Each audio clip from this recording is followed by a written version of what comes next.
بسم اللہ الرحمن الرحیم۔ السلام علیکم ناظرین، مرتے وقت انسان سب بھول جاتا ہے، لیکن ایسی دو ہستیاں جسے انسان مرتے وقت ہرگز نہیں بھولتا۔ ہماری آج کی ویڈیو اسی موضوع کو محیط ہے، لہٰذا ویڈیو کو آخر تک ضرور دیکھیں۔ ویڈیو شروع کرنے سے پہلے آپ سے درخواست گزار ہوں کہ اگر آپ نے ابھی تک ہمارے چینل کو سبسکرائب نہیں کیا ہے تو جلدی سے سبسکرائب کر کے بیل آئیکن کو بھی پریس کیجیے۔ ناظرین مکرم، عام طور پر یہ تصور کیا جاتا ہے کہ زندگی کے آخری لمحات میں ایک جنگ سی چل رہی ہوتی ہے۔ انتقال کرنے والے شخص کا چہرہ دیکھ کر یوں لگتا ہے جیسے وہ سو رہا ہوں۔ چہرے پر بہت عام تاثرات ہوتے ہیں، ایسا لگتا ہے کہ موت کا عمل آخری سانس لینے سے ایک ہفتہ قبل شروع ہو جاتا ہے۔ اس دوران صحت متاثر ہونے لگتی ہے، جسم کمزور پڑنے لگتا ہے، چلنے میں دشواری پیش آنے لگتی ہے اور غنودگی طاری ہوتی ہے۔ آخری لمحات میں کھانا پینا مشکل ہونے لگتا ہے اور کسی شخص میں طاقت نہیں کہ خدا کے حکم کے بغیر مر جائے۔ اس نے موت کا وقت مقرر کر کے لکھ رکھا ہے، اور جو شخص دنیا میں اپنے اعمال کا بدلہ چاہے اس کو ہم یہی بدلہ دے دیں گے، اور جو آخرت میں طالبی ثواب ہو اس کو وہاں اجر عطا کریں گے، اور ہم شکر گزاروں کو عن قریب بہت اچھا صلہ دیں گے۔ مرتے وقت انسان کے دل و دماغ سے ہر چیز نکل جاتی ہے، سب کچھ بھول جاتا ہے، اپنا مال و دولت، محل، عزیز و اقارب، رشتہ دار، سب کچھ بھول جاتا ہے۔ مگر مرتے وقت انسان دو لوگوں کو بہت زیادہ یاد کرتا ہے، دو لوگ ہرگز نہیں بھولتا۔ ان کو سامنے بٹھا کے چیخنے کی کوشش کرتا ہے، ان کے غم میں رونے کی کوشش کرتا ہے، مگر رو نہیں پاتا۔ چنانچہ حضرت مولانا جلال الدین رومی رحمۃ اللہ علیہ نے فرمایا کہ میرے محلے میں ایک شخص زندگی اور موت کی جنگ لڑ رہا تھا، مرنے والا تھا، موت کے بالکل قریب تھا۔ لوگ میرے پاس آئے، بولے حضرت ہمارا ایک شخص مرنے والا ہے، آپ آئیں انہیں کلمہ پڑھنے کی تلقین کرے۔ حضرت مولانا جلال الدین رومی رحمۃ اللہ علیہ فرماتے ہیں میں اس وقت مرنے والے کے پاس پہنچ گیا، اس کے قریب بیٹھ گیا،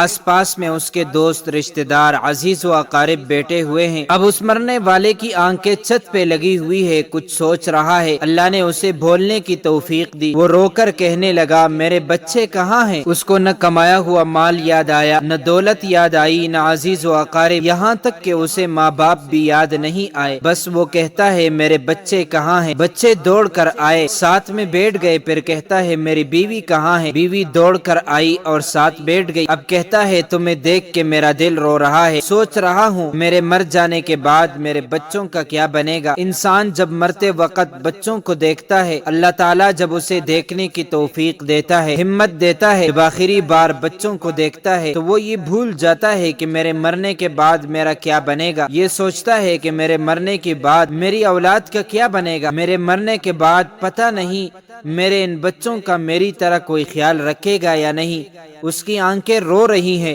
بیوی کو نصیحت کرنے لگا میں تو دنیا چھوڑ کے جا رہا ہوں، مجھ پہ ایک احسان کیجیے گا کہ میرے ان بچوں کو قرآن مجید کی تعلیم لازمی دیجیے گا، ان کے منہ سے نکلا اللہ کا نام میری قبر کو روشن کر دے گا، مجھے جہنم کی آگ سے، اللہ کے عذاب سے دور کر دے گا، ان کو دین کی تعلیم دینا۔ ایک واقعہ سماعت فرمائے، حضرت سیدنا موسیٰ علیہ السلام کا ایک قبرستان سے گزر ہوا۔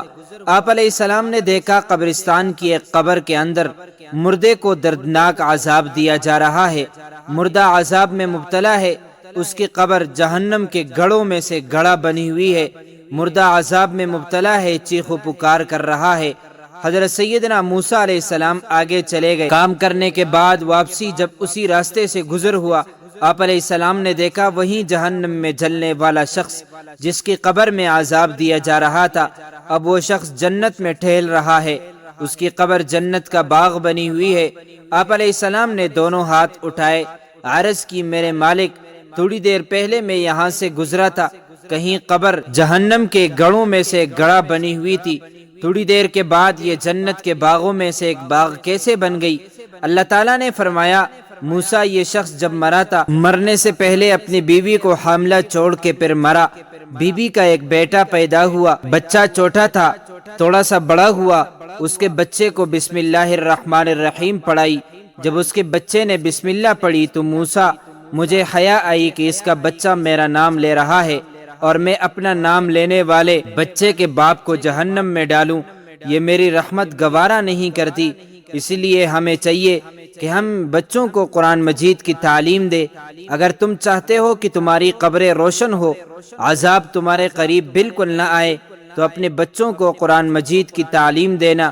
حضرت مولانا جلال الدین رومی رحمۃ اللہ علیہ فرماتے ہیں، وہ شخص توبہ کرتا کرتا یہ کہتا کہ میرے بچوں کو قرآن کی تعلیم دینا، ایک دم اس کی زبان لڑکھڑانے لگی، اس کا بدن کانپنے لگا، موت کا فرشتہ آ گیا روح نکالنے کے لیے۔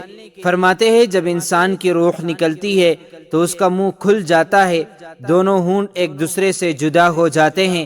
انسان کی روح انسان کے پیروں سے نکلتے ہوئی اوپر کی طرف آتی ہے، جب دل اور پھیپھڑوں تک پہنچتی ہے تو یہ وہ لمحہ ہوتا ہے، یہ وہ وقت ہوتا ہے کہ جب انسان زندگی میں پہلی بار فرشتے اور شیطان کو دیکھتا ہے۔ یہ وہ مرحلہ ہوتا ہے جب انسان کے ایک طرف شیطان اس کے کان میں غلط مشورہ ڈالتا ہے اور دوسری طرف اس کی زبان سے اس کے عمل کے مطابق الفاظ نکلنے لگتے ہیں۔ اگر انسان نیک ہوتا ہے، نمازی ہوتا ہے، عبادت گزار ہوتا ہے، تو پھر اس کا دماغ اس کی زبان کو کلمہ پڑھنے کی تلقین کرتا ہے، درود پڑھنے کی تلقین کرتا ہے۔ اور اگر انسان نیک نہیں ہوتا تو پھر اس کا جو دماغ ہوتا ہے وہ عجیب سی ہیبت کا شکار ہو جاتا ہے اور انسان شیطان کے مشورے کو قبول کر بیٹھتا ہے۔ جب انسان شیطان کے مشورے کو قبول کر بیٹھتا ہے پھر کوشش کرتا ہے کلمہ پڑھنے کی، لیکن نہیں پڑھ پاتا۔ ناظرین، آج ہماری آنکھیں کھلی ہیں، آج ہماری سانسیں چل رہی ہیں، اس سے پہلے کہ یہ وقت گزر جائے، یہ زندگی کے لمحے میرے اور آپ کے لیے غنیمت ہیں۔ آخرت کے لیے کچھ اکٹھا کر لو، مرنے سے پہلے پہلے قبر کی روشنی بنا لو۔ معلوم نہیں پھر فرصت ملے نہ ملے، معلوم نہیں پھر یہ زندگی کے لمحے ملے نہ ملے۔ اللہ پاک ہم سب کو عمل کی توفیق عطا فرمائے اور ہمارا خاتمہ ایمان پر فرمائے۔ معزز ناظرین، امید کرتا ہوں آپ کو یہ ویڈیو اچھی لگی ہوگی۔ مزید معلومات کے لیے ہمارے چینل کو سبسکرائب کیجیے۔ اگر زندگی کے لمحات مزید باقی رہے تو آپ کے لیے ایک اور بہترین ویڈیو لے کر حاضر ہوں گا۔ تب تک کے لیے